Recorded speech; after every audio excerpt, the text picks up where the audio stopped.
sure your mortgage is in order. Go ahead and get that application in process, get your approval, maybe run a value search on the property, make sure you're paying a fair price for it. And actually, you know what? If you want me to, I'll run one of those value reports for you. Just visit freevaluereport.org, freevaluereport.org, and just give us a little info about the property and your email address, and I'll shoot you back the value report on the property, so you'll have an idea of what the fair market value of that property is. So those are the big things. I would lean on a title attorney to write the contract for you, or a real estate attorney rather, to write the contract for you. And most often they'll be affiliated with, or may even own, a title company that can help you close the transaction and then do your due diligence on the mortgage side to get yourself ready. And if you don't have a mortgage guy, I'd be happy to help you. If you do have one, and you just want a second opinion, I'd be happy to do that for you too. But hopefully that helps. Congrats on working this deal out with your landlord. Hey, listen, how awesome is that? You're not going to have to get a moving truck. You're not going to have to get any of those, what do you call it? The new address labels. I don't even know what to call them. But you've got none of those headaches of moving in your future. So congrats on that. And hopefully that answered your question, and I'm happy to help you more if you need it. You can call us anytime at 561-291-8569. So let's throw it over to Dom and see if we have any other questions. What do we have, Dom? All righty. We have Jody, who is asking, the house I'm buying should be worth around $425,000. but I'm getting it for $375,000. Can I show the extra $50K as a down payment? I'm trying not to put any cash in the deal. Hey, Jody, that's an interesting question. And first, let me congratulate you on finding a deal in this market, because a lot of people are running around out there saying that there are no deals left in real estate and that it's not a good time to buy because you're overpaying for everything. And here's an example of somebody who, maybe by chance, maybe by skillful negotiation, who knows, but it looks like Jody found a great opportunity even in this market. So that is super cool. But to answer your question, I don't know that I'm completely understanding it. If you're looking for a strategy that's, kind of like a shell game where you're just pushing the numbers around the paper so that it appears that you have $50,000 in the deal, that's nothing that I can advise you on doing. I mean, I would strongly suggest you don't, because I think that's illegal. Now, if the seller is a relative and the property truly appraises at $425,000, they could gift you the $50,000 in equity. So you're just bringing the $375,000 to the table in the form of a cash or a loan. That's doable. A $425,000 purchase, assuming the property does appraise for that, with a $50,000 gift of equity, may be a way to make it work, but that would have to be, a relative that's gifting you the equity.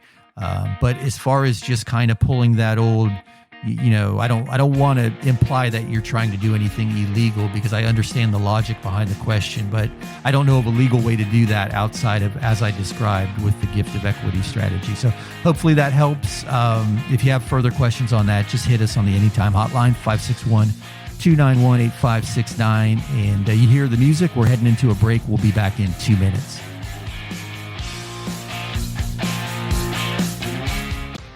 Hey, it's mark-eitel here, host of the Mr. Mortgage Show. And you've heard me talk about the valuation tool that we use in our lending practice almost daily. It's not quite an appraisal, but it's way more accurate than one of those online estimates. And we're happy to run one of those reports for you at no charge. Just visit freevaluereport.org. That's freevaluereport.org. Give us a little information about the property, and we'll be happy to send you your report. That's freevaluereport.org. Here's another 5-star review.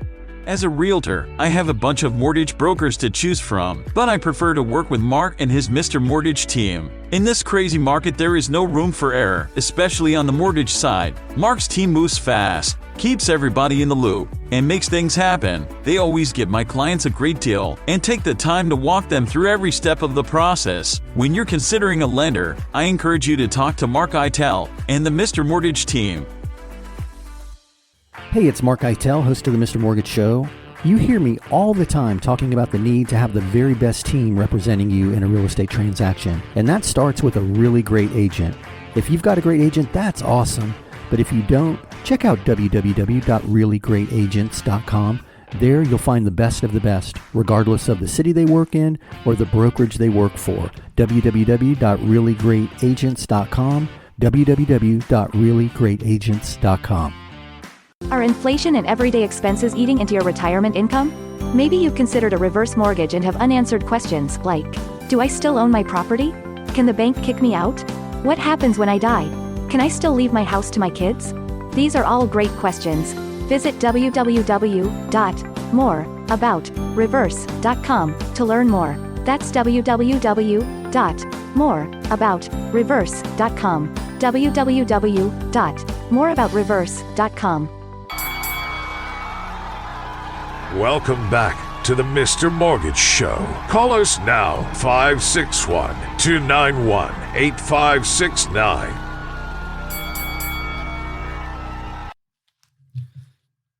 All right, we are back. My name is Mark Eitel. This is the Mr. Mortgage Show, and you heard the man. You can get your questions on the air right now today by calling 561-291-8569. That's 561-291-8569. Or if you're not comfortable calling in, you can shoot a text to that same number, 561-291-8569, or do it the old-fashioned way. Visit www.mr.mortgage. That's mr.mortgage, never a .com. And there you'll be able to submit your questions right through the website, mr.mortgage. So speaking of questions, we've had some really good ones so far today. And a lot of people are kind of, I can tell by the questions that we're getting, a lot of people are concerned that, this shifting market might mean that it's better to hold off. But hopefully we've dispelled that myth and given you the resources you need to be confident in your decisions moving forward. But anyway, let's throw it back over to Dom and see if we've got any additional questions teed up. Do we have anything, Dom? Nancy just sent us an email. She's asking, I've heard you talk about the difference in this bubble versus last time. I just saw an ad run for a stated income interest only loan. Is history repeating itself? Okay. Yes, Nancy, I've seen those ads as well. And it does feel eerily similar to last time, doesn't it? The interest only loans and the 40-year amortization. But that particular loan program, as I've seen it advertised, and we do have a program like that available through our practice, but it's designed for investors. So another big difference with that loan product is it requires a down payment of usually between 20 and 25%. That's a huge difference between now and back then. Back then, you could use an interest-only loan, often with stated income and stated assets to qualify, which was horrifying looking back on it, to 100% of the purchase of a primary residence. And that's where it was super dangerous because people were buying homes they couldn't afford and using these loan products to get them approved. The difference this time around is that loan is designed for an investor who's putting 20% down, and we're looking at the cash flow of the property to make sure it can support the debt service on that particular loan product. So the income component is being verified in the sense that we're looking at the rent rolls of the property. So great eye for spotting that and pointing out the similarities between the bubble burst, but I don't feel that it's an indicator that we're heading down that path by any means. And we watch just about everything. When the temperature changes and the wind blows, the hair on my arm stands up, and I wonder if this is an indication of a market change. So we watch everything pretty closely, and I appreciate your question. Dom, do we have any other questions? We just got a text from Todd. Todd's asking, I caught the tail end of you talking about investments and assets for income without having to sell them. Can you explain? This might work for me. Hey, Todd, I think what you're talking about, and that's a great question. Thank you for it. I think what you're talking about was last week we were talking about, we were specifically talking about crypto, but we mentioned that we utilized an asset depletion calculation to derive a monthly income from somebody's cash holdings. I'm sorry, non-cash holdings. Well, actually it would work for cash holdings too. But anyway, let me explain. I'm sidetracking myself now, but let me explain how it works. So this is designed for somebody who has significant assets, but perhaps doesn't have a lot of income. So you might have a big retirement account, you might have a big IRA, and you get Social Security or disability or some other income, or maybe you just have a part-time job. It's not uncommon. So there's a multiplier that can be applied to your IRA and your retirement accounts to determine what monthly income could be derived from pulling assets out or pulling cash out of those accounts. So that's why it's called the asset depletion calculation.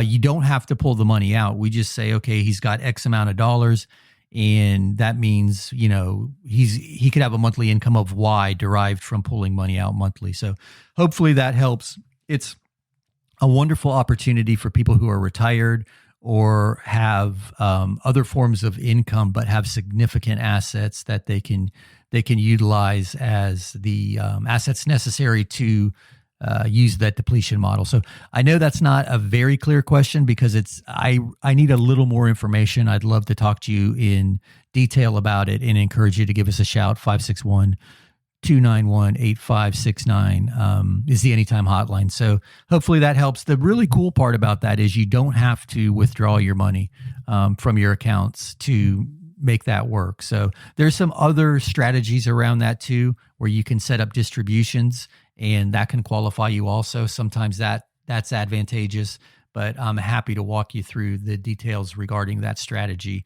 It just might take a little more of a conversation than we have time for at the moment. So I'd encourage you to reach out to us. So thanks again for your question. What else do we have, Dom? Jessica just sent in this one. She's asking, can I count my alimony and child support as income on my application?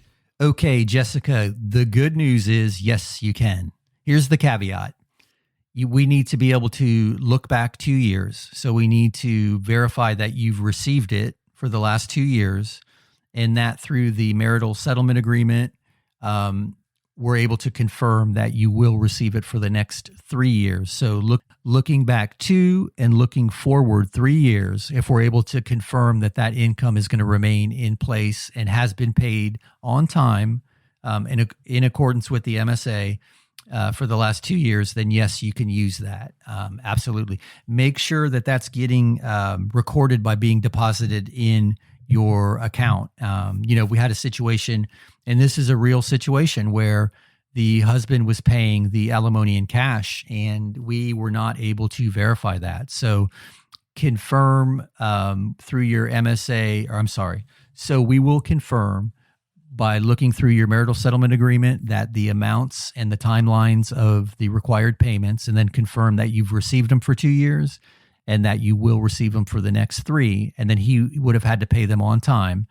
Then we can use them. Absolutely. So great question. And if you have more questions surrounding that, please give us a shout. 561-291-8569 is the Anytime hotline. So out of breath. Let me throw it back to Dom for another question.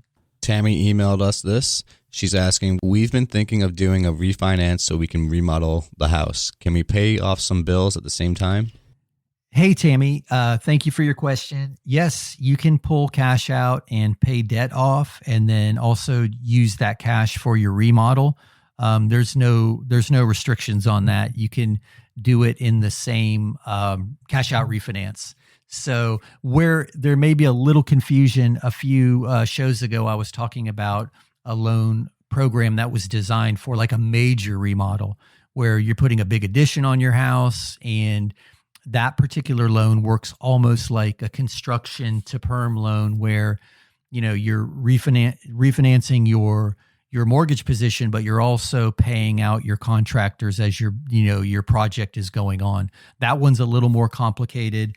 I'm not saying you can't pay your debt off with that, but you might have to pay the debt off at closing to make that work. But yes, to answer your question, you can pay off credit cards, you could pay off car payments, motorcycle payments, boat payments, whatever you have. You can pay off all of that consumer debt, as we call it, as well as use the remaining cash out for your remodel project. So I hope that helps. That was a great question, but we're going to continue answering your questions. But before we do, I just got a text via the Anytime hotline, and I wanted to answer it real quick. The data from this week's show will